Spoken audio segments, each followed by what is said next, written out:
Welcome back to another Coach Better Coach Talk. We're trying to get as many as we can in and look at speaking to various different coaches, people in the game all over the world. And absolutely delighted today that a coach from one of our partner universities in the US, David Gough, is joining us. David with a long coaching background, and I'll admit now that me and David go back a long way. But absolutely delighted he's given us an hour of his time to chat about his current role and his coaching journey to date. So, Goughy, welcome. Thanks, guys. Thanks, everybody. Thanks for jumping on. I appreciate the opportunity, Mark. No problem. So, look, I think everyone's excited to hear more about what you're doing now and how it's with the university in terms of the behind the scenes stuff, really, in terms of how you guys prepare for games. I suppose right from the start, really, in terms of we look at it from recruitment right the way through to preparing for that first match. Excited to get an insight. But just before we start, obviously it'd be great to go back right to the start. And for those who don't know, you weren't a professional player. So how did the coaching journey start, pal? Far from it, mate. Far from it. Anybody who's ever seen me run around. I suppose I'm the same as everybody else. Probably a lot of people on the call. I fell in love with the game as a 6, 7-year-old. You know, went to play in my local club and dreamed of playing for Man United. Playing for Wales. Just probably realised around 17, 18 it finally wasn't going to happen. Rugby was a big part of my story as well. Obviously, growing up in South Wales, rugby was huge, and I used to play soccer or football on a Saturday and rugby on a Sunday until the boys started to hit a bit harder, and it got a bit harder to recover. But football was in my heart. There are people out there probably who tell you I was a better rugby player than I was a footballer, but football was in my heart and in my blood, and that's how I really got started. And I was a bang average player. Not going to lie. I had a half decent touch. I was all right. I did good first touch, but I was once described by someone as running with my handbrake on. So I never really got away from that.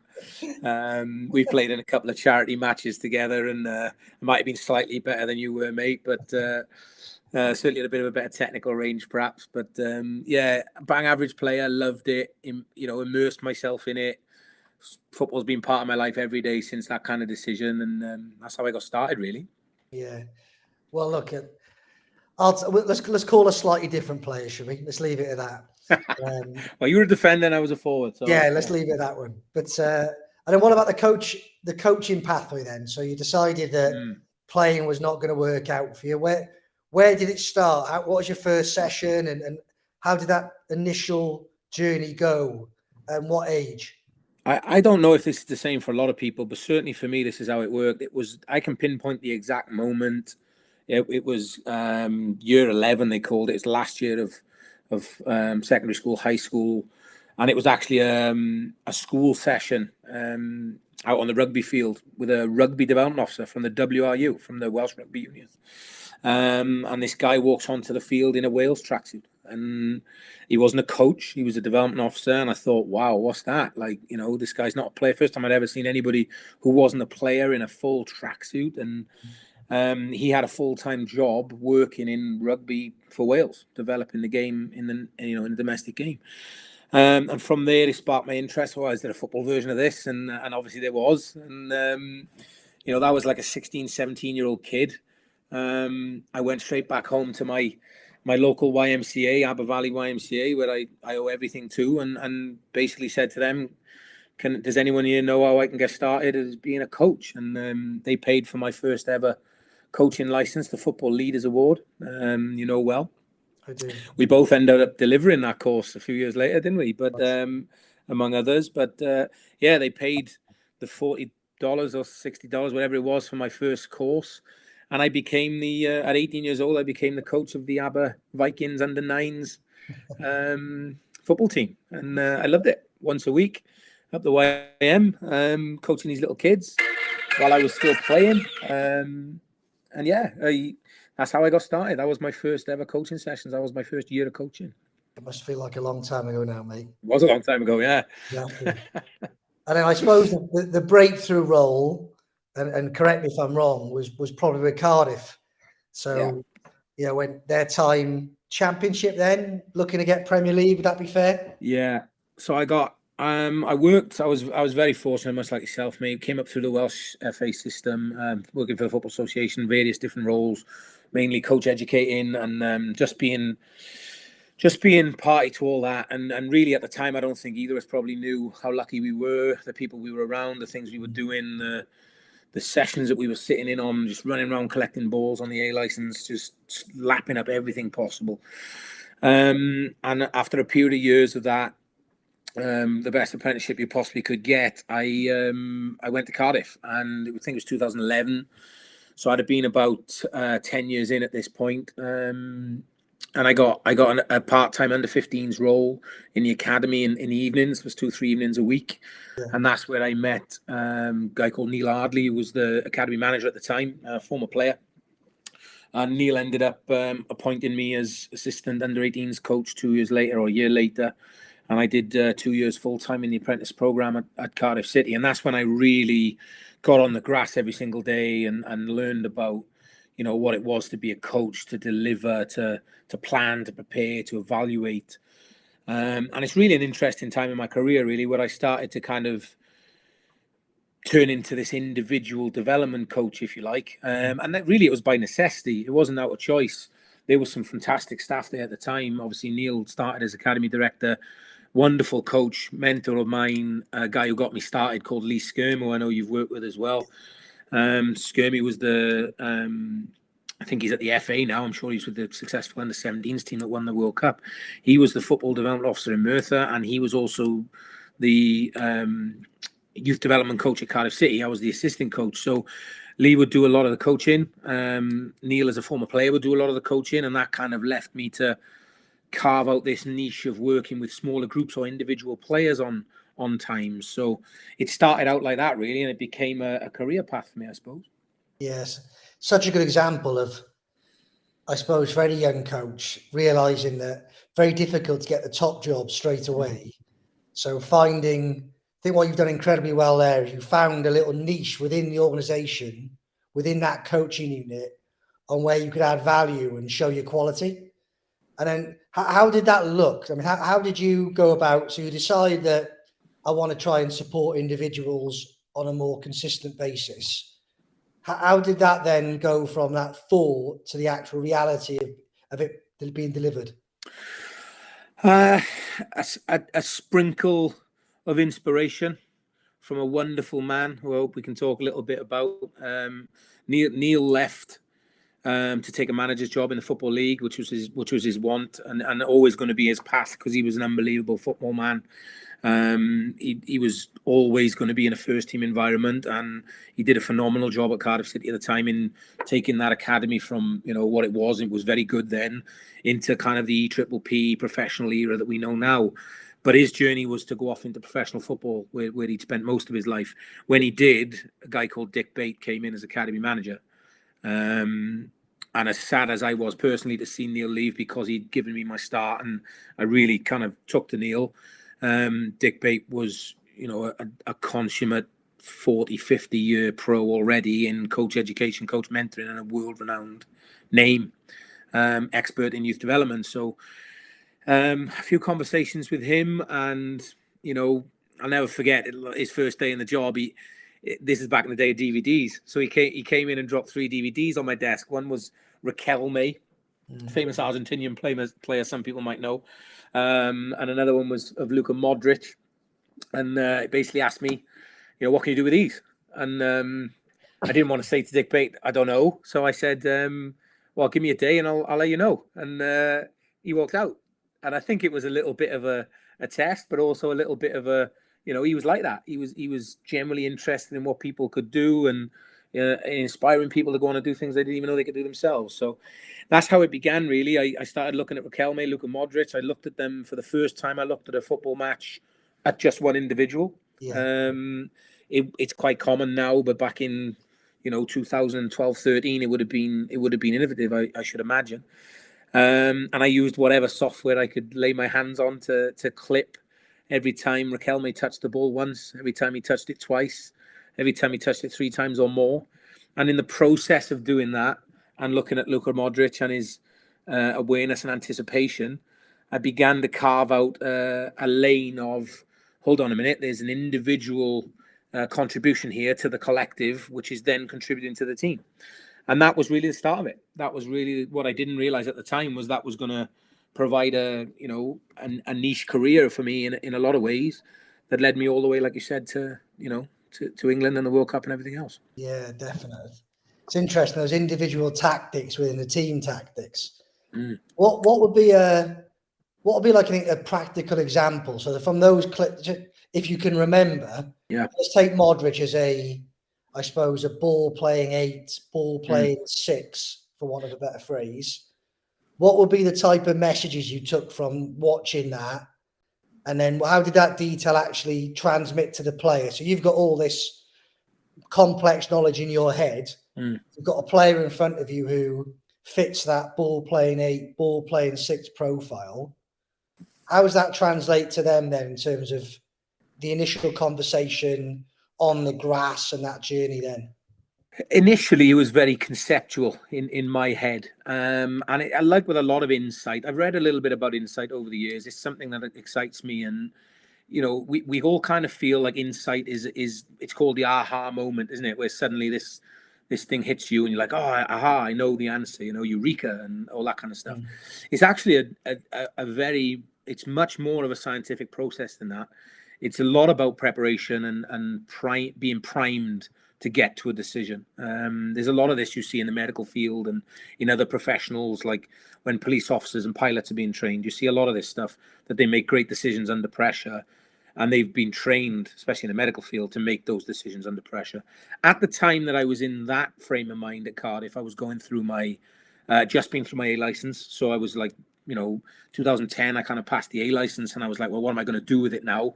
Because as most people out there will know, it's a bit of a holy grail, and you spend so long trying to get a seat at the table that once you get it, you're like, okay, well, how am I really going to use this? And at that time in my life, I was primed really to start looking at the game in this way. And people weren't having conversations with players on an individual level. And for me, I've always been a coach who believes in concepts. I don't really have a system or a philosophy or one way of doing things. And I don't keep a Bible. And I'm not against that idea. I know a lot of people keep sessions, and they've got this unbelievable document that they add to, and that's their kind of Bible, if you like. For me, it's always been about concepts. So I break it down to like the process of what an elite player needs to do, and then break it down even further towards what that means tactically and technically. Let's take a winger, for example, or even Modric, like you said. What I noticed about Modric at the time was his awareness was certainly on a different level. His ability to scan and check and look for things. He's very rarely surprised. And we all kind of know scanning's important, checking your shoulders important. We've all coached the session where we say, check your shoulders. What I noticed was that this guy was doing it in a particular way. So I started to bring that to the table with the players. And I started to look at players at Cardiff, midfielders in Cardiff, who would only look over one shoulder or would look over both shoulders. And why did they look over both shoulders? Then I remember going to watch Man United play in the Champions League at Old Trafford, and rather than watch the game, I watched Paul Scholes. And I noticed that Paul Scholes would look over his left shoulder when the pressure came from a certain way, and he'd look over both shoulders when he felt like he had a bit more time. And I started to piece together this idea of, hold on a minute, there's something in this. And then I just put on sessions. I put on tactical sessions, technical sessions for midfielders, groups of midfielders, often players who were left out the team, players who weren't in the 11 doing the shadow play on the main field. And I would take them to the side and put on a multi-directional practice, which had a tactical direction of play. And I would, using the constraints that I had, I would engineer the same scenario and try and talk to them about this. And I would have, it was a little bit before iPads, but I would have a little bit of priming in the classroom beforehand of, look at these couple of examples. And then we'd go out and do it for 15, 20 minutes. And that's how it began, really. Yeah, sounds like it, mate. And I'll come back to individual stuff because, it feels to me like it's where the game's going, that you've got similar for the team, concepts, philosophies, methodologies, ways of working, but principles that bind you as a team. But ultimately, you got to put your identity on that team, because we're all different. But you mentioned Dick Bay, and a lot of people might not be aware of Dick Bay, but looking back at your career, coach education wise, you've got the likes of, just off the top of my head, Ken Thelwell, who's now director of football at Everton, was at Red Bull. Rob Sherman was director of football for the Australian FA. Ocean Roberts, Crystal Palace assistant manager. Skirmy, Southampton. Dick, Cardiff City, England, coach education. To try and summarise in a way, what would be the type of consistent skills that you probably picked up from all of them, all world leading in their own areas? That's a good question. First of all, I agree with you. The list is unbelievable, really, isn't it? You don't really realise at the time. If you're of the right mindset and you're lucky enough to be in that environment and you lap it up, I suppose it is of huge benefit. I think all these people shared, one thing I took from them all was that they did more than just watch the game. They loved the game. Like, they breathed the game. They sacrificed for the game. And really, I think it's a little easier now in one way with all the TV coverage and Instat and Prozone and everything else that's come, naturally now. At the time, you really had to go out your way. You had to attend games, or you had to have some source of games on video, perhaps, or DVD, like we said. But they all went over and above in terms of nothing was never enough. They unlocked every little thing about every game. They would watch every game. And I think now my testament, I'm a father now. I have a job, like, I have a family man. I got other stuff I have to do. But in my early 20s and stuff like that, I was very much like, look, I'm going to choose to go and watch these 3 games tonight on TV, rather than, I'm going to go and spend some time doing whatever else it was. And I learned that from those guys. I learned that. I remember Oshan doing a presentation once. You might have been there, on Michael Ballack, and it was Germany had played Wales, and Wales and Germany at the time were completely, worlds apart. But Aaron Ramsey had marked Michael Ballack, and he'd come in, and you could see how excited he was just to talk about these concepts and share these concepts with a group of people who felt the same. And you're sitting at the back of the room just going like, well, first of all, I didn't know any of that stuff, so that's all going in the book, and I'm learning that. But also, I took from them. And Kev was the same. He's a wonderful orator. He could speak like, this is really young. This is, I'd have been like 18, 19. These people just commanded the room, like, and it wasn't in a boisterous or arrogant way. It was just in a, I believe in what I'm saying kind of way. That's when I really learned about presence. Why presence mattered. And I saw it later in my career, like watching Malky Mackay at Cardiff and the effect he had on people when he walked in a room and all that kind of stuff. But I think for me, what I learned from all those people, and there's more people in that list as well, like, Dave Adams, who is the current technical director of the Welsh FA. I got to work with Dave. Dave phoned me. We actually went for the same job, and he was way better candidate than I was. And his first phone call was to me saying, listen, come and work with me 15 hours a week. I'll find a job for you. Like, I'll mentor you. And I got to work with him for like 2-3 years every day. Like, what you get from those people is they never relent. They never give up. They always want to give their best. They're always innovating, always learning, and nothing's ever too much trouble for them. The best people I've met, they're good people. They're really good people, and they want to know about people. They're not just in this kind of blinkered, well, it's all about me and what I can learn and what I can achieve. I watched every one of those people you mentioned on that list take time to get to know me or get to know other people that couldn't even do anything for them or put them on further in their career. I watched them all care about other people, and those are the things that stayed with me the most, I think. Yeah, great, mate. Great examples there. I felt like they also, however much the game evolved, it always felt they were still ahead of the game. Yeah. So, like, they've been in the game for 20, 30, 40, 50 years in times, but they always you felt they knew something that you didn't. Yes. So their ability to educate themselves through data, tech, live observing, gut feel, all those qualities just kept them ahead of the game. And then post Cardiff, so you sort of found a niche for yourself, individual coach, still supporting the team, but within that team framework. What comes after Cardiff then in terms of the next progression? Well, Cardiff was a really interesting kind of crossroads for me because it was my hometown club. I've always been a Man United fan, but Cardiff was just down the road, and we always, before Sky Sports, you had to go to the stadium. And I remember being in the Canton stand as, supporting Cardiff, watching various games. It was an unbelievable. I think Mourinho calls it football heritage. Like it was getting to see Doncaster Rovers played, Lincoln City play back in the 3rd and 4th division at the time. I didn't go down very often, but when I could get a ticket, I remember going down and watching Cardiff play against all these teams. And I actually went to Cardiff as a 16-year-old as a player for like a day's trial. Back in the days when trials were awful. Long story short, didn't get in. Ended up doing the job of the coach who told me that day I wasn't good enough to play, like as an under 18 assistant coach. And that's really the story for me, is being told you can't do it or you won't do it, and then ending up, achieving some version of it yourself. So Cardiff was definitely a crossroads for me. It was a time in my career where I got introduced to the Football League, got introduced to the Premier League. We won promotion to the Premier League. The first team broke records winning promotion that year. They won the championship. So I had a year in the championship trying to watch as much of the first team as I could. And then I had a year when we were in the Premier League. And I took advantage of things like going training on Christmas Day. I remember asking Dick Bate if he would speak to Malky and let me go training on Christmas Day. And lo and behold, 2014, whatever it was, Christmas Day, I was in training, observing, watching everybody else.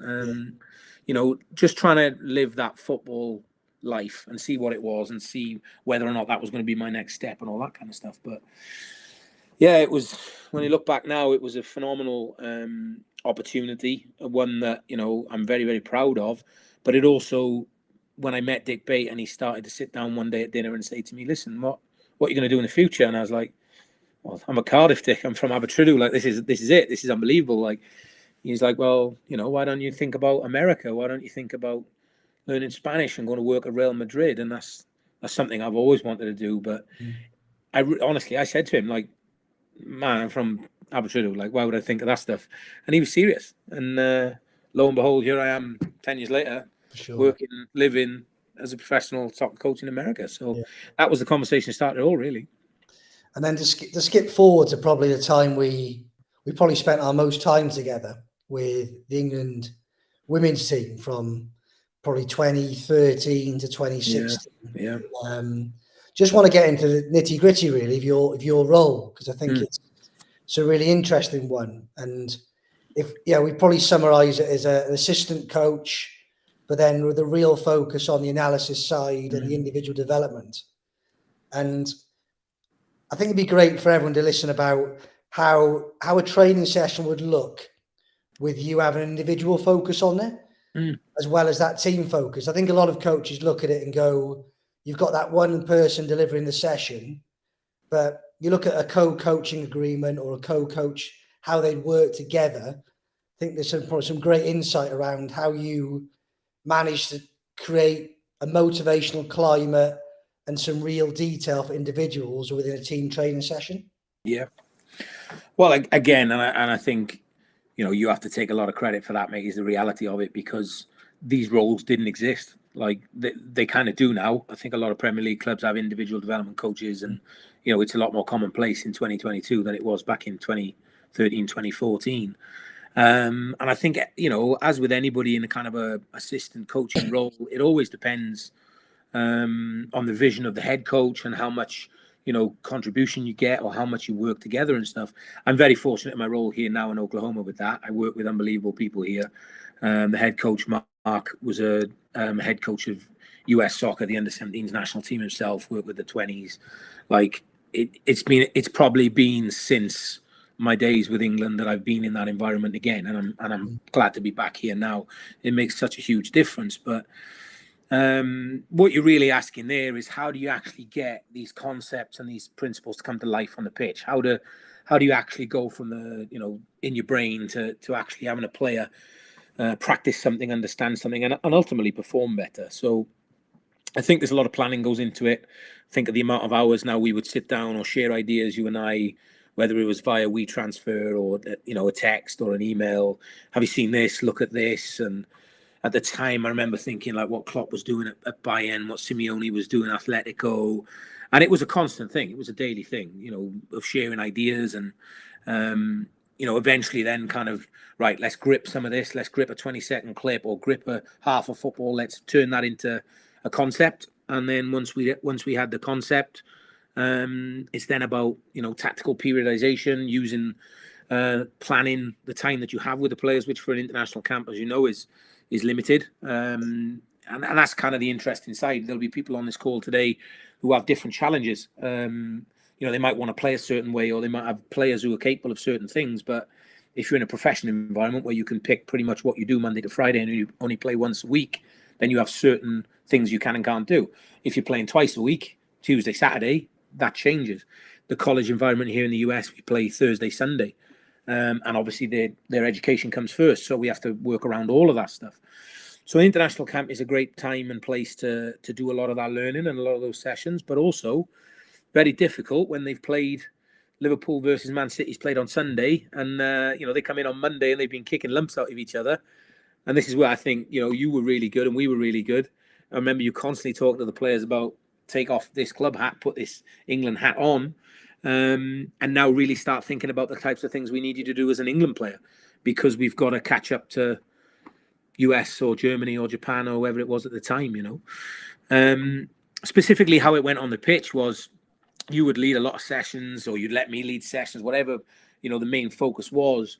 But it was a really good opportunity to say, go and work with the strikers, work with the wingers, start talking to them about the process of the things they need to be involved in. I'm sure we called it purposeful movements.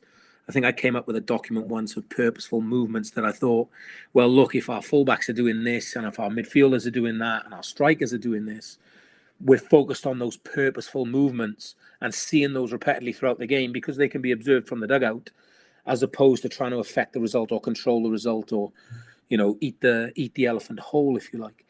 And then it was really just about concurrent feedback, not stopping sessions as much as perhaps we had, you know, in recent years. And when you're a younger coach, you want to go through the coaching process, stop, stand still. And I remember doing that at Merthyr Town on my first ever semi-pro team, and the boys just played on. You know, I'm in the middle of the field going stop, stand still, and these semi-pros who are on, like, you know, getting paid to play, training twice a week, they'd be doing real jobs all day. They're just playing on, and that's the first time they didn't stop, stand still.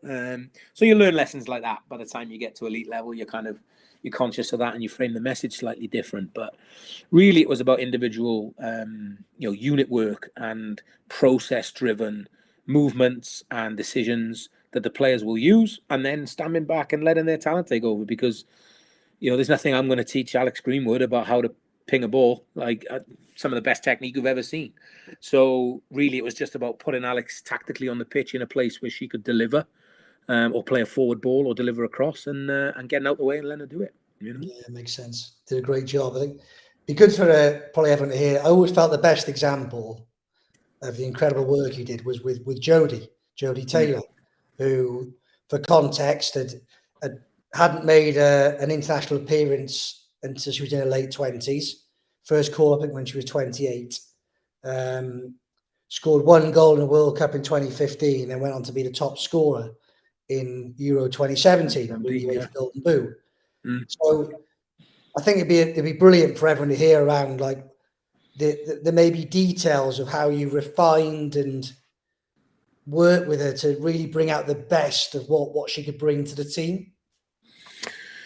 Yeah, and you know, this is some of the work I'm most proud of, some of my best work, if you like. Again, it comes down to the player, because, you know, even in our forward group, all those forwards were afforded the same, you know, opportunity. You know, we work with all the players in that way, but sometimes you get players that kind of buy into it and really allow themselves to be coached and allow themselves to learn. And Jodie was certainly one of those. Jodie was, I think, because of where she'd come from in her career and the fact that she'd arrived late on the scene, she was trying to make up a little bit for lost time, but also she knew the power of, well, you know, what I can take from this situation and put into my game will eventually, hopefully, be a difference maker. And what we did with Jodie was we kind of looked at her game, and it was all about starting positions. It was all about movement and deception. There was a tactical element to it for sure, in terms of the types of runs she needed to make. She was a superb traditional number 9 in terms of running in behind, supremely fast, wonderful acceleration, great first touch on the run. So for me, it was about, right, if that's what your superpowers are, how do we design a game model or a training environment that allow you to practice those things and get even better at them? And then more importantly, use them to influence the result of the game. You know, we would talk about influence commitments. That was something that we designed between us, where, you know, for us, it was about, well, if Jodie is so great at breaking the line between the two centre-backs and running in behind, we needed to do it 6 times a game, 8 times a game, whatever the arbitrary number was. And we built the game model around allowing her to have that influencing commitment, because we knew if we get a one-on-one with a goalkeeper, you know, every other time is going to be a goal, if not every time. So we did some functional practices, some half-field practices, unopposed practices with mannequins where we worked on timing. For me, the biggest part that's missing, and this is the academic educational side that I was fortunate to go down a little route of, that kind of gave me this understanding, was there's a concept called performance action coupling, where basically the best way I can describe this is, if me and you play table tennis, if you were to throw me the ball, just bounce it over, and I was to hit it back, people would think that I was practicing and I would get better. And there's a certain amount of evidence out there, both academic and empirical, that would agree that you'll get better just by the nature of practicing. But what performance action coupling dictates is that I'm not only taking my practice of my shot, but I'm watching how you hit me the ball. So if you then serve the ball to yourself and hit it to me across the table, I'd be able to use all that perception to understand where you're, you know, the trajectory of the ball, what your body shape is like, what opportunity you're giving for me to hit a better shot to beat you, right? Now, without that information, there's a theory that you can't really learn something that transfers to a match. You can learn to do something and you can be good in training. How many players do we all know who can produce in a training session or a drill? But then when it comes to the actual match, there's too much of a gap between these two stimuluses, right? So I'm not a very academic guy. That's probably my level of understanding of it, right? But if what I did was I ran with that and I thought there's something in that, I did a bit of reading around it, watched a few videos, and I started to apply this to football. And for me, if you're going to go and step and then threatening behind and beat a centre back and drag the centre back forward onto their front feet so their weight is forward, and then exploit them in behind, you need something going on in front of you. And Jodie, in this case, with a number 8 or a number 10, where they receive a ball and the centre back's not sure whether they should go forward or back. So I designed practices that had that pre-set up bit in it, as well as the movement bit that Jodie would need. So not only would she and the other strikers get the benefit of the movement and understanding what double movement is and how I get in behind, but also it'll I've seen this before. My brain understands what I'm looking at, and the timing of what I'm doing is right.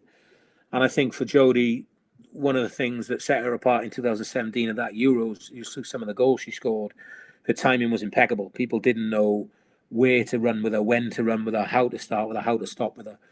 And I think really that's what it comes down to, is a combination of talent, of commitment, of allowing an elite player, allowing you to have that level of influence, and then you providing the framework, you know, which has to be spot on. You won't get a second chance with these top players. You know, you have to provide a quality, relevant framework around that. But if the two mash together, you know, there's success in it can be found for sure. Yeah.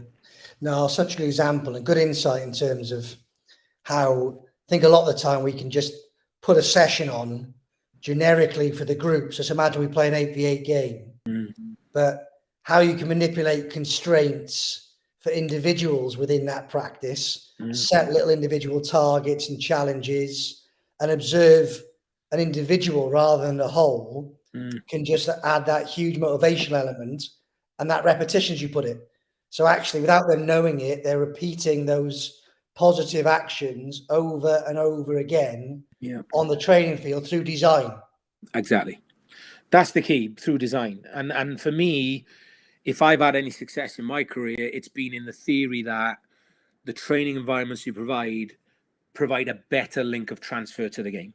So you can fill up your training time with drills and practices, and we all, you know, Twitter is plenty. All you need now, you can go on Twitter and see sessions. And I think we were saying the other day, we were chatting, and you can see a Mourinho session or you can see a Pep Guardiola session. I just watched 8-9 weeks of Spurs and Man City on Amazon Prime, you know, right in there, cameras in the dressing room and everything. That wouldn't have been the case 10, 15 years ago. So you can find that content.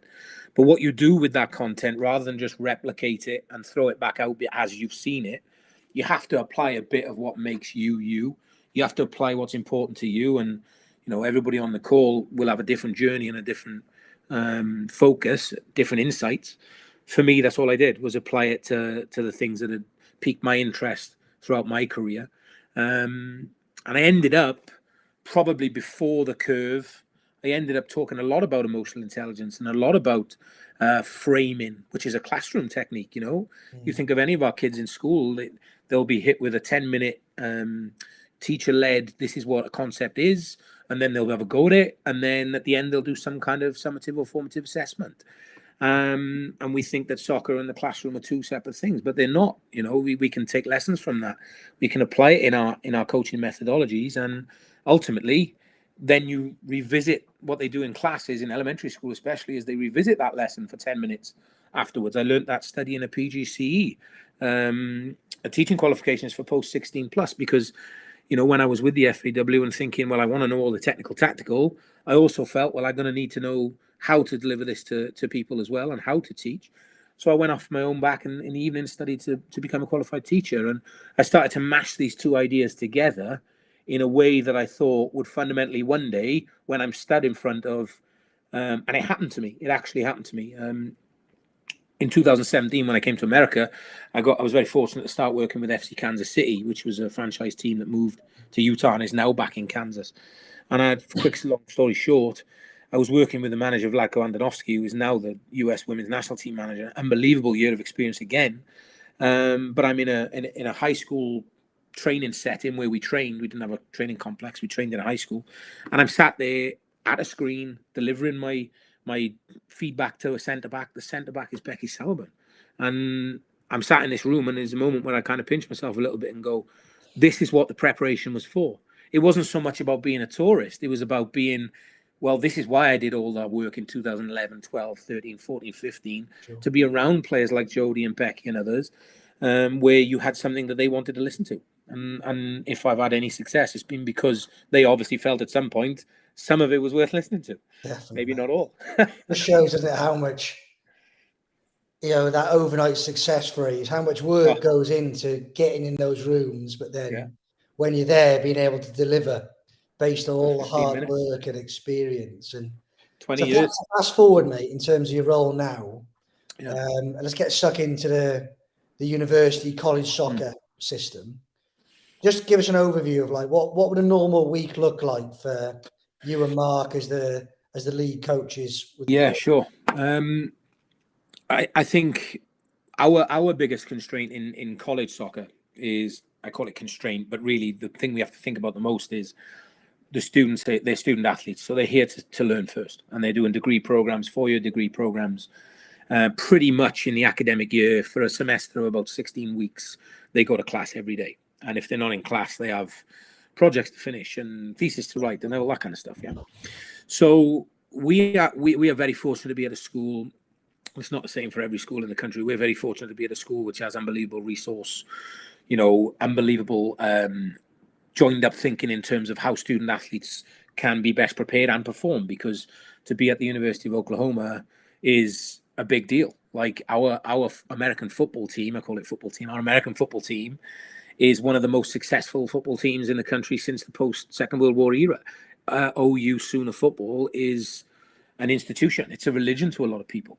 So our athletics department and the way that we do things here is high level as you can imagine. It would have been similar to the environments we would have found ourselves in with the FA in England and St. George's Park. So you have, on the one hand, you have all that, and then on the other hand, you have the balance of how you become a top football performer, soccer performer, but also gain your degree. So we're very fortunate that we get a window where academics are scheduled outside of. We train from 7 to 11, and we don't train for that straight period. We just can plan our activities between 7 a.m. and 11 a.m.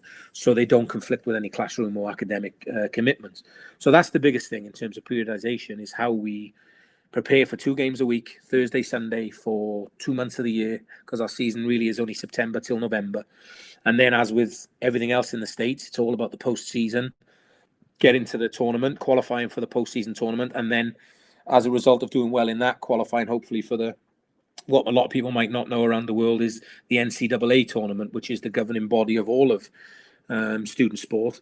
The top 64 teams in the country every year get to play on a knockout basis all the way down to the final four, and that's how the national champion is decided. So you go through your conference season, you do well, you get points, you get rankings, you get put in a certain you get put in those top 64 teams all year, and then at the end, whoever's qualified or been chosen goes into that final tournament. So you can already see why it's different to perhaps a traditional English pro soccer club, or an academy which might train in the evening time and come in for one day release. It's a different set of circumstances altogether. Yeah, it makes sense. And interesting. And I'll read a question we've got from Zach here, that with that in mind, you've got that you're preparing, I suppose, to do well in a league format, but you're also ultimately preparing to do well in that playoff format. So how do you manage it in terms of training, and how do you prioritize those concepts you talked about in terms of what you focus on? So you've got the long-term goal for the team / the player, and you've also got the upcoming opponent and obviously different parts of the game model. So how does that look as an overview really over the course of that periodized season? Yeah. Well, you start at the end point, I think, and it's the same with anything, whether it's an international team or a professional team. Like, everybody knows there's certain things you can control. So you know how long your competitive season is. You know how long your pre-season, for want of a better term, will be. Yeah. So you can start to think about, for example, for us, between August the 1st and I think September the 16th, that's before our conference begins. We play a number of exhibition matches and then non-conference games, which count towards our end ranking, but are not league games. So in that period, we're still developing and learning all those things, of course, but the idea is still to win. So we know we've got about 30 coaching sessions between August the 1st and September the 16th, and we plan each one in terms of different mesocycles and microcycles. A mesocycle might be 4 weeks long, a period of a month where we're focusing on a particular tactical concept or an individual development or a unit, something for our unit to be better at. And then we break it down to microcycles of a week where we know we have 4 training sessions in that week. The hardest part for us is we play Thursday, Sunday. So Monday is a day off. All the students have a mandatory day off on a Monday. So Tuesday is the only day we can really train without a game in mind. Yeah. Wednesday is match day -1. Thursday is match day. Friday is match day +1. Saturday is match day +2 or match day -1 again. And Sunday we're playing again. So really, that's the hard part. Is we work very closely with the sports scientists, with the physical performance coaches, and we're very fortunate to have everything from specific dedicated nutrition coaches to sports scientists to we're just the coaches, as you like, in a high performance team. So between all of us, we're talking about intensities, volume, and loads, and how we get everybody to the start line. But ultimately, we've got to do some real soccer work in that time where, like you say, we're developing a system, whatever, Mark's choice of system is for this season, whatever way he wants us to play, and whatever individual tactics we have to use, and overall what our values are going to be. And this is where I think Mark's a genius is, it's not complicated. He's not in that stage of his career, neither am I, where we feel like we have to show everything we know. We're not out there trying to sell ourselves to the players. We're probably in my early 20s. I was a bit guilty of that, trying to, get a seat at the table. Now we make it, I wouldn't say it's simplified, but it is digestible. We have 6 key playing principles, 3 in attack, 3 in defense, and we build everything back from that. So every one of our sessions has a topic and has a specific focus tactically, but we also understand what we have to learn in the first 4 weeks of the season to be able to start winning, by kind of midway through the season, really. Yeah. And then all of that, Mark, in truth, is also it's also about what we do off the field. So there's our group dynamic and our team development. And the first 4 weeks of the season, we'll focus on, connection and sharing stories. We're bringing in 12 brand new freshmen who've not been here before. Every year we graduate out players and then bring in more players. So we have 4 weeks of onboarding, if you like. That's an interesting process. And then for the next kind of 3 or 4 weeks of the season, we move into collectively sharing and listening to one another and maybe that's a period of time where someone will stand up and say, this is my story, this is how I got here. We will take them on certain excursions and things that will bring them together as a group, but ultimately then we kind of step off as coaches and let the group form itself. Hopefully by the time we get around to conference play, everybody's got that extra little bit of something to play for, and the fact that you're at the University of Oklahoma is enough of a common driver that we have to perform and we have to deliver. So Yeah, for sure. that's kind of a long story short. That's how it comes together. Brilliant insight, mate. And those playing principles you talked about, the 3 in attack and 3 in defence, how have you come around? How have you decided on them? Is it, I suppose there's 2 ways of looking at it. It's, I'm the coach and this is how I like to play the game, versus these are the players we've got, this is how to get the best out of them. So where would you guys sort of fit in terms of those 2 areas? Which side would you be more towards and why? This is a question that I think everybody on the call will have been asked or answered or been faced with, either in formal coach education or just, in your own kind of thinking and reflection times. For me, it's changed over the years. Years ago, I was a very big advocate of what we're going to play my way. This is the system. Tactically, I've got an advantage over people. I know this is going to work. Then as I got a bit more aligned with how football really is, I started to think about players a lot more, what players you have at your disposal. Now I kind of think it's a hybrid of both. I think the top coaches are ones that can bring something that the group wouldn't have done without them. But I also think it's about, putting that concert pianist or wonderful violinist on the stage and letting them get on with it as well, So for me, it's about looking at the game. And I watch so much football, like it's really all I do, outside of bringing up my little ones, it's really all I do. And I'm happy to be that person because it's my love, But I watch every major game. I watch every men's game, every women's game. I follow the leagues, the major tournaments. I look at the trends that I'm seeing. And I suppose for me and me in particular, a little bit of where I kind of see my value in is I spent 10, 12 years in the men's game. And then in 2014 transferred to the women's game, and I've been in the women's game ever since.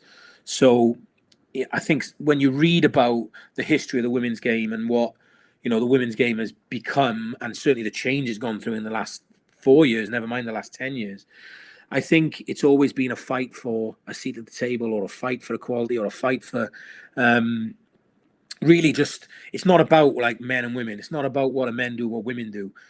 You can go back to the 99ers, the famous American team that won the World Cup in 99, and you got Mia Hamm talking about, treat me like a woman, coach me like a man, or, treat me with that respect, with that emotional intelligence, with that level of understanding, but coach me hard, coach me right, tell me the stuff that you would tell a man, or whatever it might be. So for me, I mashed the 2 worlds together, and I've found that,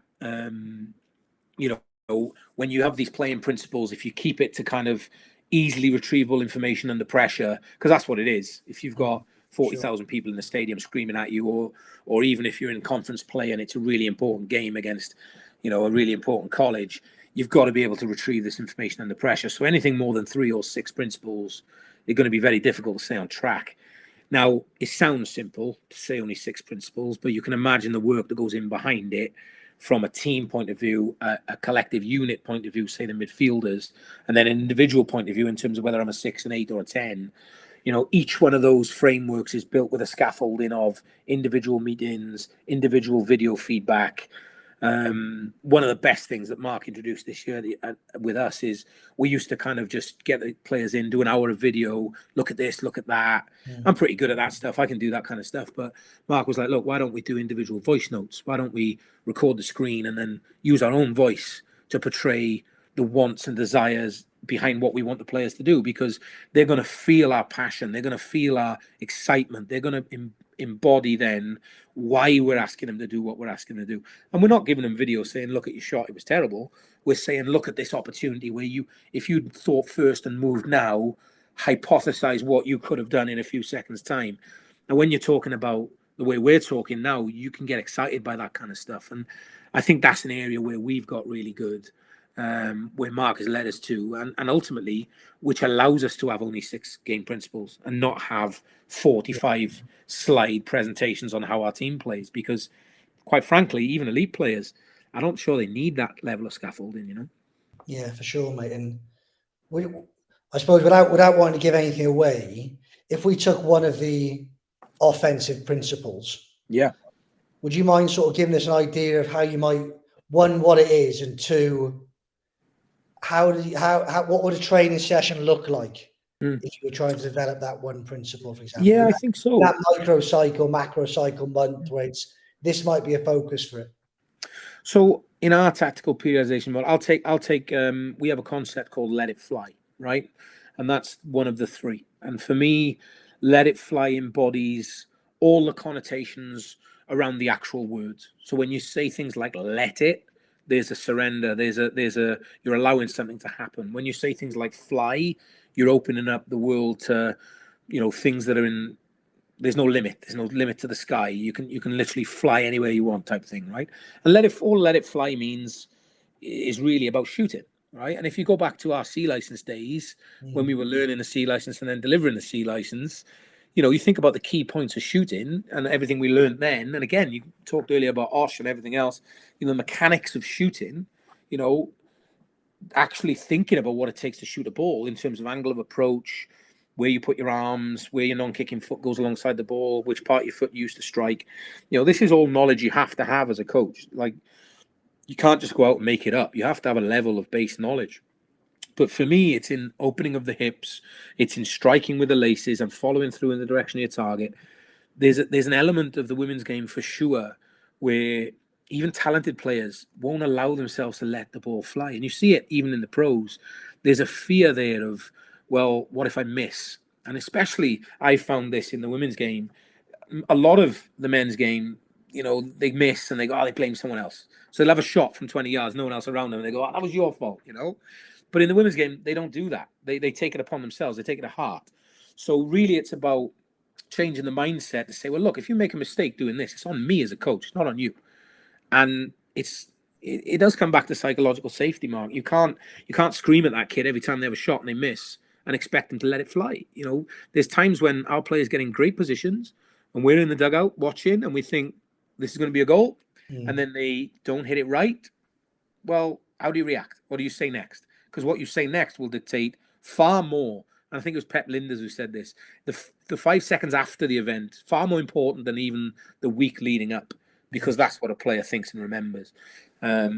So let it fly is about all those technical important parts of shooting on the one hand.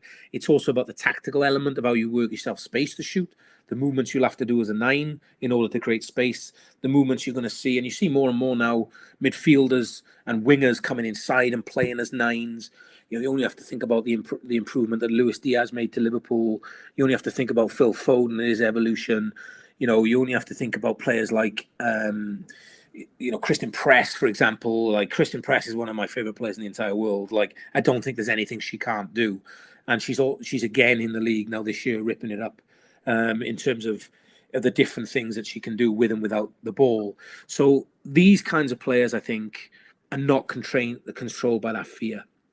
Youth players, young players, even elite players in youth national teams, and even players who make it all the way sometimes have to be shown that's the case. So for us, it's about the psychosocial element of allowing them a safe space. That takes time. They don't just come straight into our environment and start doing something they haven't done in their youth career, because I can guarantee you in their youth clubs they were probably hammered every time they missed a shot, because there's a lot of pressure on youth coaches in this country to succeed and win and provide results. When they come to us, some of the tools that they've used to make them successful in their youth career are not going to make them successful at this level. And it's much the same when you sign a professional contract or you step up into the national team. So that month that we might spend on the buy-in side, on the mental side, followed up with the technical sessions, which show the actual shaping of the movement, and then multi-directional tactical environments where they actually get a chance to try it out and then transfer it into a match, and then judge them, then start giving them video review on, look, you could have done this, you could have done that, but all the while maintaining that psychological safety of not destroying all the great work you've put together by an emotional reaction, either on the side of the pitch before a game or after. Yeah, it makes sense. Good detail as well. Another question got me is, I suppose, your experience at Cardiff with that 16 to 19 category, where they are full-time players. The idea to progress professional or help them with their next stage of their careers and lives. How is that different in the US compared to obviously the university model, which is very much very highly, like, some of the players you've got now will undoubtedly go on to play NWSL, play potentially international football for the US or another nation. Yeah.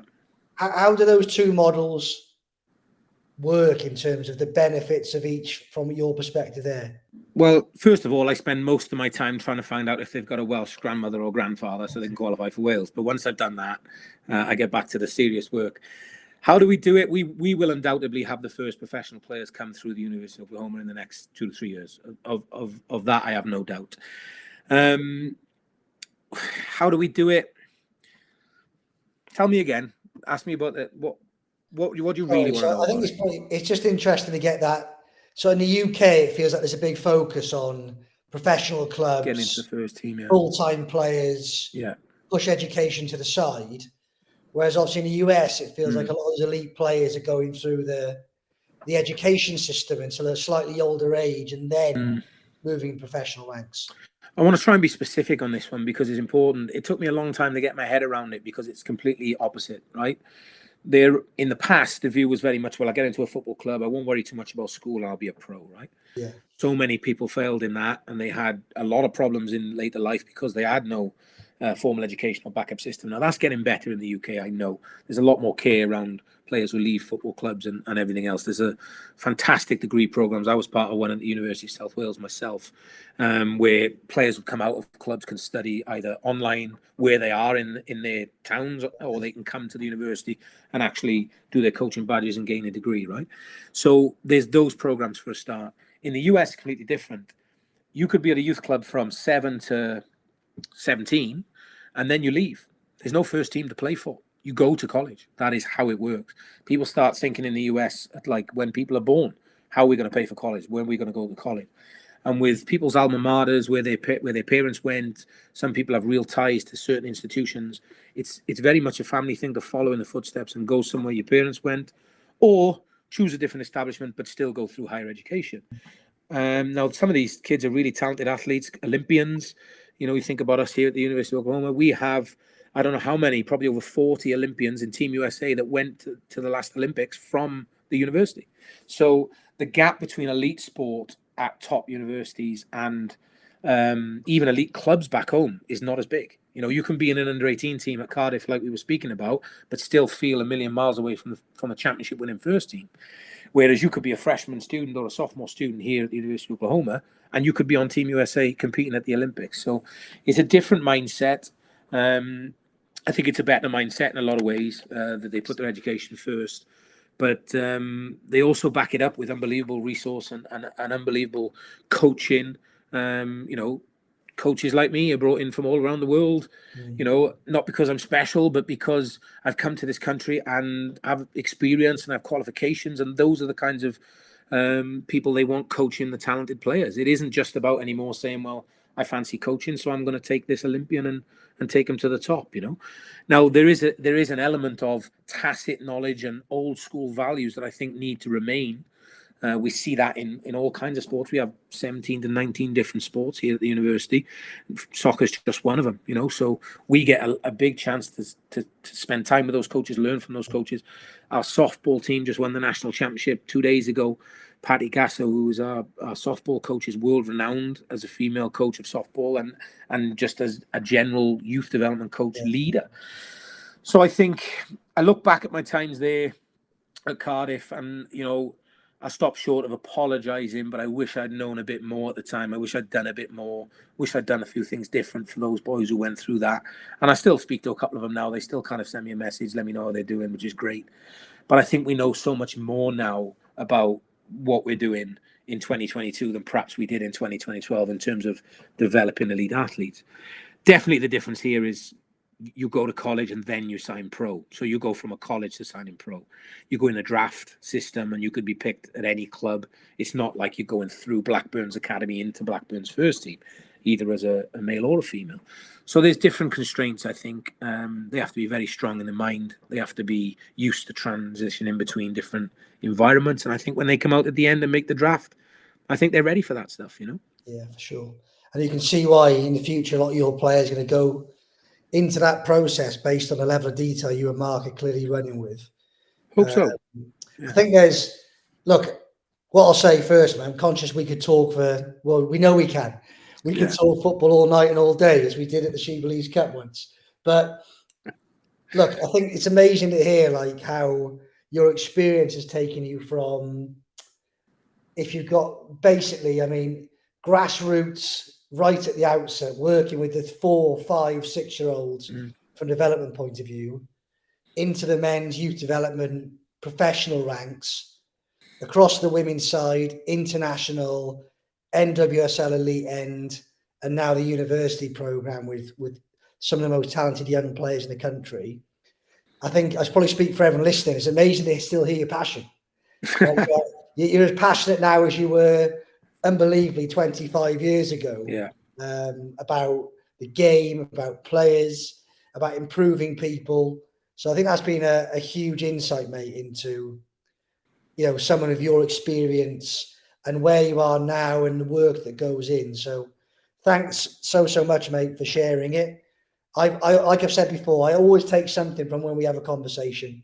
I've taken loads of little snippets, and I'm sure everyone else has, mate. So thanks so much for your time.